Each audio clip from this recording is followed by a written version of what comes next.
નમસ્કાર વિદ્યાર્થી મિત્રો આજે આપણે આ વિડીયોની અંદર ધોરણ 5 વિષય પર્યાવરણની સ્વ અધ્યયન પોથીનો ભાગ નંબર 3 નો પાઠ નંબર 8 નકશા આલેખનની વાત કરવાના છીએ।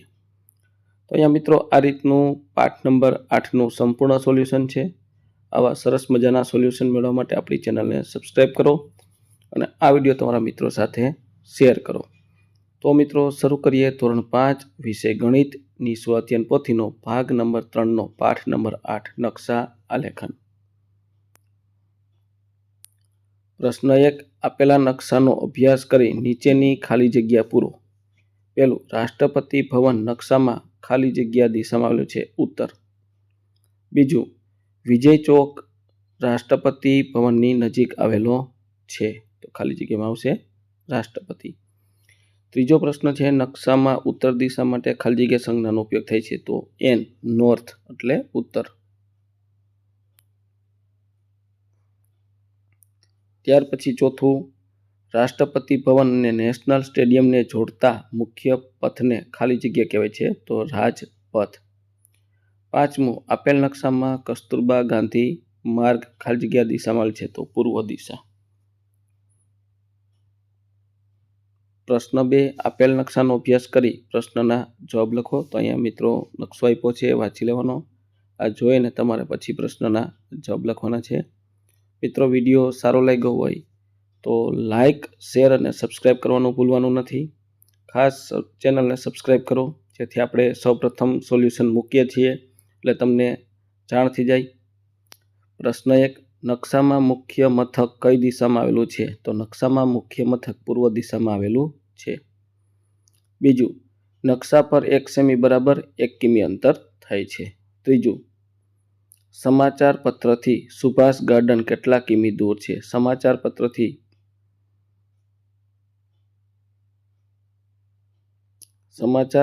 ભવનથી સુભાષ ગાર્ડન કેટલા કિમી દૂર છે? ત્રીજું, સમાચાર પત્ર ભવનથી સુભાષ ગાર્ડન 1 કિમી દૂર છે। ચોથું, મુખ્ય દ્વાર કઈ દિશામાં આવેલ છે? મુખ્ય દ્વાર પશ્ચિમ દિશામાં આવેલ છે। પાંચમું, સમાચાર પત્ર ભવનથી કઈ દિશામાં નદી આવેલી છે? તો સમાચાર પત્ર ભવનથી પશ્ચિમ દિશામાં નદી આવેલી છે। છઠ્ઠું, મુખ્ય મથક મુખ્ય દ્વારની કેટલા કિમી અંતરે આવેલું છે? મુખ્ય મથક મુખ્ય દ્વારની 8 કિમી અંતરે આવેલું છે। મિત્રો વિડીયો સારો લાગ્યો તો લાઈક, શેર અને સબસ્ક્રાઇબ કરવાનું ભૂલવાનું નથી। પ્રશ્ન 3 નીચે આપેલા નકશા પરથી પ્રશ્નના જવાબ લખો। તો આ રીતનો નકશો છે, ત્યાર પછી આ રીતના પ્રશ્ન છે। એમાં પહેલું, માર્કેટ બગીચાની કઈ દિશામાં છે? તો માર્કેટ બગીચાની ઉત્તર દિશામાં છે। બીજું, મોલ બગીચાની કઈ દિશામાં છે? તો મોલ બગીચાની પશ્ચિમ દિશામાં છે। ત્રીજું, શાળા બગીચાથી કેટલા કિમી દૂર છે? શાળા બગીચાથી 6 કિમી દૂર છે। ત્યાર પછી ચોથું, 2 વૃક્ષ વચ્ચેનું અંતર કેટલા કિમી છે? 2 વૃક્ષ વચ્ચેનું અંતર 32 કિમી છે। પાંચમું, દરિયા કિનારાના મોલ વચ્ચે કેટલું અંતર છે? તો દરિયા કિનારાના અને મોલ વચ્ચે કેટલું અંતર છે? દરિયા કિનારા અને મોલ વચ્ચે 7 કિમી અંતર છે। પ્રશ્ન 4 નીચે આપેલા ભારતના નકશાને જોઈને પ્રશ્નના જવાબ લખો। તો આ રીતનો નકશો છે, આ નકશો જોઈને પ્રશ્નના જવાબ લખવાના છે। એમાં પહેલું, ઉત્તર ભારતમાં સ્થિત 4 રાજ્યના નામ જણાવો। લદ્દાખ, જમ્મુ અને કાશ્મીર, હિમાચલ પ્રદેશ, પંજાબ। બીજું, દક્ષિણમાં આવેલા 4 રાજ્યોના નામ જણાવો। કેરળ, તમિલનાડુ, કર્ણાટક, આંધ્રપ્રદેશ। ત્રીજું, પૂર્વમાં આવેલા 4 રાજ્યોના નામ જણાવો। અરુણાચલ પ્રદેશ, આસામ, મણિપુર ને મિઝોરમ। ચોથું, ગુજરાત કઈ દિશામાં આવેલું છે? ગુજરાત પશ્ચિમ દિશામાં આવેલું છે। પાંચમું, ગુજરાતના પશ્ચિમમાં કોઈ રાજ્ય આવેલું છે? તો કે ના। છઠ્ઠું, કયા રાજ્યનું ક્ષેત્રફળ સૌથી વધુ દેખાય છે? રાજસ્થાન। સાતમું, નકશા પર 1 સેમી બરાબર 200 કિલોમીટર, તો આ પ્રમાણનો ઉપયોગ કરી લખો. તો ભોપાલથી આંધ્રપ્રદેશની સીમા કેટલી દૂર છે? 400 કિમી. ગુજરાતની અંદાજિત પહોળાઈ કેટલી છે નકશા પર? તો કે 2.5 સેમી અને જમીન પર 500 કિમી. તમારે 8મું, તમારે કેરળ જવું છે. કેરળ જવું હોય તો ગુજરાતથી કઈ દિશામાં મુસાફરી કરવી પડે? કેરળ જવું હોય તો ગુજરાતથી દક્ષિણ દિશામાં મુસાફરી કરવી પડે. ત્યાર પછી પ્રશ્ન 4, આપેલી 1 સેમી માપવાળી ચોરસ જાળી પર કેટલા ચિત્રો દોરેલા છે? આ ચિત્રોને 2 સેમી અથવા 1/2 સેમીના ખાનાવાળી ચોરસ જાળી પર દોરો.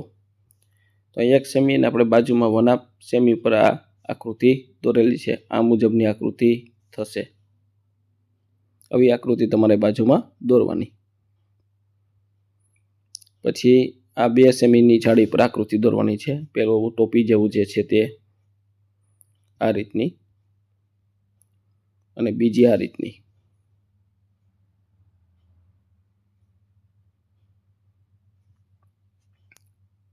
મિત્રો, વિડીયો સારો લાગ્યો તો લાઈક, શેર અને સબસ્ક્રાઈબ કરવાનું ભૂલવાનું નથી. પ્રશ્ન 5, 1 સેમી માપવાળી ગ્રીડ ચોરસ જાળી પર ચિત્રો 1/2 સેમી માપવાળી ગ્રીડ પર દોરો અને બંને ચિત્રોના ક્ષેત્રફળ સરખાવો. તો જો આપણે અહીં જાળી ઉપર દોર્યું છે આ રીતની આકૃતિ. અહીંયા બાજુમાં 1 સેમી છે અને આપણે 1/2 ઉપર આ રીતનું દોર્યું છે. તમારે પણ આ રીતનું દોરવાનું છે. અહીંયા 12 ચોરસ સેમી થાય છે અને અહીંયા 6 ચોરસ સેમી થાય, કારણ કે અડધું થઈ જાય. ત્યાર પછી પ્રશ્ન 6, નીચેના નકશા પરથી પ્રશ્નના જવાબ લખો. અહીંયા કોચનું ઘર, એક રસ્તો પેન્સિલથી બતાવ્યો છે, નયનના ઘરથી કોચનું ઘર, ને બીજો છે બોલપેનથી જે આપણે દોર્યો છે આ રીતનું કોચનું ઘર. પેલો પેન્સિલથી ટૂંકો રસ્તો છે, બીજો નયનના ઘરથી કોચનું ઘર છે લાંબો રસ્તો છે બોલપેનથી દોરેલો. તો નયનના ઘરેથી પેલું કોચના ઘરેથી નયનના ઘરે જવાનો સૌથી ટૂંકો રસ્તો નકશામાં દર્શાવો, જે આપણે પેન્સિલથી દોર્યો હતો તે. બીજું, કોચના ઘરેથી નયનના ઘરે જવાનો સૌથી લાંબો રસ્તો નકશામાં દર્શાવો, જે આપણે બોલપેનથી દોર્યો હતો તે. ત્રીજું, નયન કેટલા રસ્તેથી કોચના ઘરે જઈ શકે છે? દર્શાવો 3 રસ્તા. મિત્રો, વિડીયો સારો લાગ્યો હોય તો લાઈક, શેર અને સબસ્ક્રાઈબ કરવાનું ભૂલવાનું નથી, જેથી આપણે આવા સરસ મજાના સોલ્યુશન મૂકીએ તમને તરત જ જાણ થઈ જાય. પ્રશ્ન 7, નીચેનું કોષ્ટક પૂર્ણ કરો. ક્રમ, સ્કેલ માપ, વાસ્તવિક અંતર ને નકશા પર. 1 સેમી બરાબર 1 કિમી, વાસ્તવિક અંતર 13 કિમી, નકશા પર 13 સેમી. પછી બીજું, 2 સેમી 1 કિમી, તો વાસ્તવિક અંતર 25 કિમી, નકશા પર 50 સેમી. ત્રીજું, 3 સેમી બરાબર 1 કિમી બરાબર 45 કિમી, તો 135 સેમી. ચોથું, 1/2 સેમી બરાબર 1 કિમી, તો 4 કિમી, તો નકશા પર થશે 2 સેમી.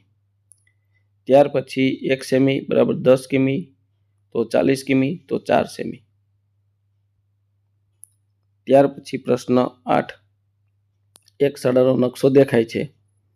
શાળાના નકશામાં ચિત્ર જુઓ અને પ્રશ્નના જવાબ આપો. તો મુખ્ય દરવાજો, બગીચો, કાર્યાલય, પ્રાર્થના ખંડ, પછી આ વર્ગ છે, બોયઝ ટોયલેટ, ગર્લ્સ ટોયલેટ, બાલવાટિકાના બધા પ્રાર્થના ખંડ ને વર્ગ આપ્યા છે. MDM, મધ્યાહન ભોજન રસોડું. પ્રશ્ન 1, શાળાનું ક્ષેત્રફળ કેટલા ચોરસ મીટર છે? તો શાળાનું ક્ષેત્રફળ 64 ચોરસ મીટર છે. બીજું, પ્રાર્થના ખંડનું ક્ષેત્રફળ કેટલું છે? પ્રાર્થના ખંડનું ક્ષેત્રફળ 4 ચોરસ મીટર છે. ત્રીજું, શાળાના બગીચાની લંબાઈ અને પહોળાઈ કેટલી છે? તો લંબાઈ 3 મીટર અને પહોળાઈ 2 મીટર. ચોથું, શાળાનો મુખ્ય દરવાજો કઈ દિશામાં આવેલો છે? શાળાનો મુખ્ય દરવાજો ઉત્તર દિશામાં આવેલો છે. પાંચમું, કાર્યાલયથી બગીચો કેટલા મીટરના અંતરે આવેલો છે? કાર્યાલયથી બગીચો 4 મીટરના અંતરે આવેલો છે. ત્યાર પછી પ્રશ્ન 9, જો નકશામાં 1 સેમી બરાબર 10 કિમી જમીન પર અંતર હોય તો તેના આધારે નીચેના પ્રશ્નોના જવાબ લખો. અમદાવાદથી સુભાષ બ્રિજ 2 સેમી, પછી સુભાષ બ્રિજથી અહીંયા અડાલજ 2 સેમી, અડાલજથી કલોલ 3 સેમી, આ રીતના માપ આપ્યા છે. પહેલો પ્રશ્ન, મહેસાણાથી અડાલજ વચ્ચેનું અંતર કેટલું થાય? મહેસાણાથી અડાલજ વચ્ચેનું અંતર 100 કિમી થાય. બીજો, પાલનપુરથી મહેસાણા વચ્ચેનું અંતર કેટલું થાય? પાલનપુરથી મહેસાણા વચ્ચેનું અંતર 90 કિમી થાય. ત્રીજું, નંદાસરણથી સુભાષ બ્રિજ વચ્ચેનું અંતર જણાવો. તો નંદાસરણથી સુભાષ બ્રિજ વચ્ચેનું અંતર 80 કિમી છે.